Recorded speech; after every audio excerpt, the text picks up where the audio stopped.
Welcome back. Today we're moving away from the hustle and the grind and talking about something far more sustainable, the power of the daily rhythm.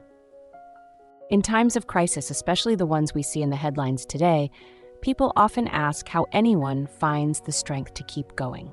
We're going to look at 3 incredible case studies of NGO volunteers working in active war zones to see how they stay steady when the world is falling apart. It isn't magic, and it isn't about being a superhero. It's about simple, repeatable habits. In today's deep dive, we explore why waiting for the right feeling is the primary reason people stall on their goals. We break down why emotions are unreliable and provide the blueprint for building a daily rhythm, a way of moving forward that works regardless of your mood. Learn how to transform from someone waiting for inspiration into someone who creates progress through steady, simple habits. Most people think of resilience as a grand, heroic moment. They imagine a surge of adrenaline and a sudden burst of courage that carries them through a crisis. But if you talk to those who operate in the world's most volatile war zones, the NGO volunteers who walk into the fire when everyone else is running out, they'll tell you a different story.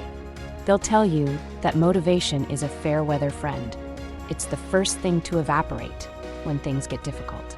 In the reality of a conflict zone, success isn't about how you feel, it's about the daily rhythm you've built. It's about the momentum of the mission.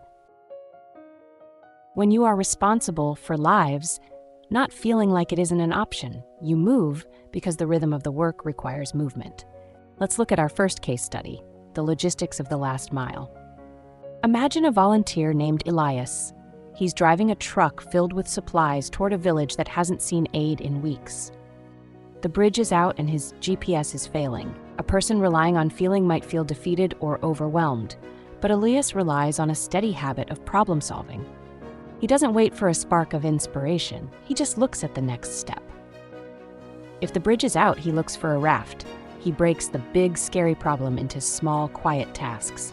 By focusing on the simple rhythm of loading and moving, he gets the job done without needing to feel heroic. This is a lesson for all of us. When your path is blocked, stop looking at the mountain and start looking at your feet. Move one box, take one step. The rhythm of the work will eventually carry you across. Moving to our second case study, the chaos coordinator. Sarah is a volunteer in a crowded field hospital. When things get chaotic, the noise and stress are enough to make anyone freeze. Sarah stays grounded by sticking to a simple routine. She doesn't try to solve the whole war, she focuses on the person right in front of her. What is your name? Here is some water. Please step this way. By keeping her focus on these small, human actions, she creates a rhythm that keeps her calm while everything else is spinning. This is the blueprint for anyone facing high pressure. When the big picture is too much, just find your rhythm in the small tasks. It's the micro-momentum that keeps the mind from spiraling into panic. Our final case study is the ghost kitchen. Marco is a volunteer chef with only a few hours to cook for hundreds of people before they have to evacuate. He doesn't have fancy ingredients or much time. He doesn't cook because he feels inspired.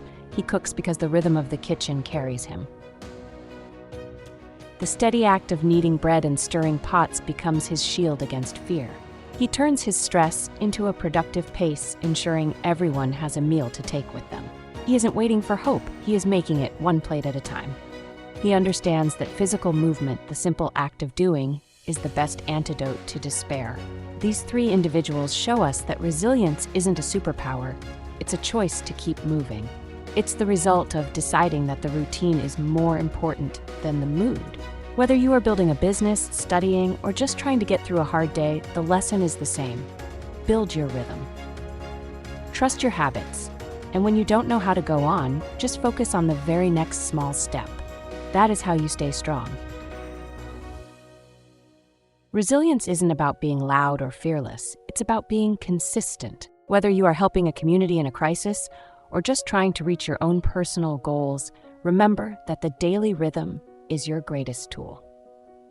Focus on the next small task and let the momentum build itself. If these stories helped you see a new way forward, join our community by hitting subscribe. Don't wait for the right mood to start, find your rhythm today. We'll see you in the next deep dive.